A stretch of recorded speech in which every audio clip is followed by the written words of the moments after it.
నంద్యాల పట్టణం 1 town police station పరిధిలోని ఓ బార్లో రౌడీ షీటర్ వీరంగం సృష్టించడం కలకలం రేపింది. ఈ సంఘటనలో హరిజనపేటకు చెందిన ముగ్గురికి గాయాలయ్యాయి.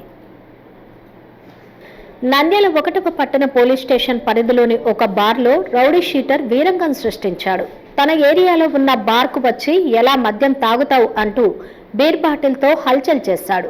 దాడిలో హరిజనపేటకు చెందిన ముగ్గురు గాయపడ్డారు. దాడి దృశ్యాలు బార్లోని సీసీ కెమెరాల్లో రికార్డ్ అయ్యాయి.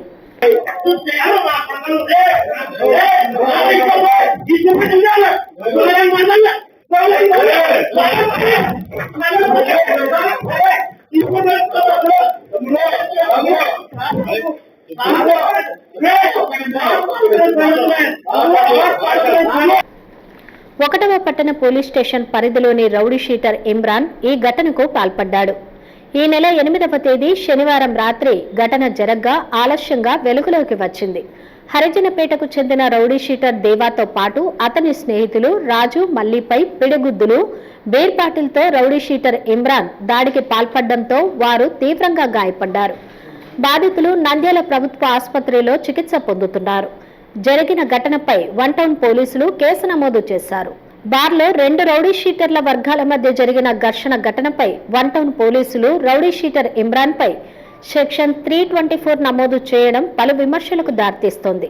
హత్యాయత్నం, ఎస్సీ, ఎస్టీ అట్రాసిటీ కేసు నమోదు చేయాలని బాధిత వర్గం డిమాండ్ చేసినప్పటికీ కేవలం దాడి జరిగినట్లుగా చిన్న సెక్షన్ నమోదు చేయడంపై పోలీసుల వ్యవహారంపై బాధితులు ఆవేదన వ్యక్తం చేస్తున్నారు.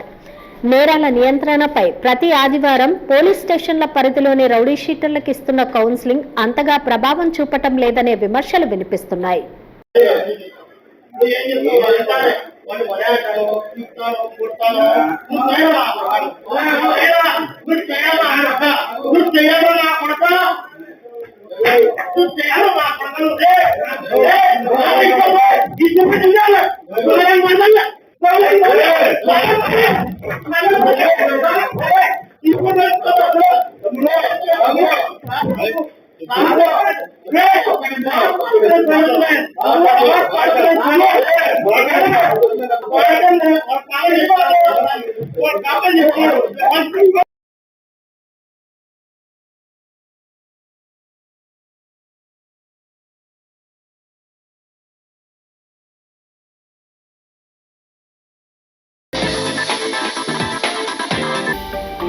హలో అండి, నేను మీకు Rakshitha. Please to subscribe Nandyal communications.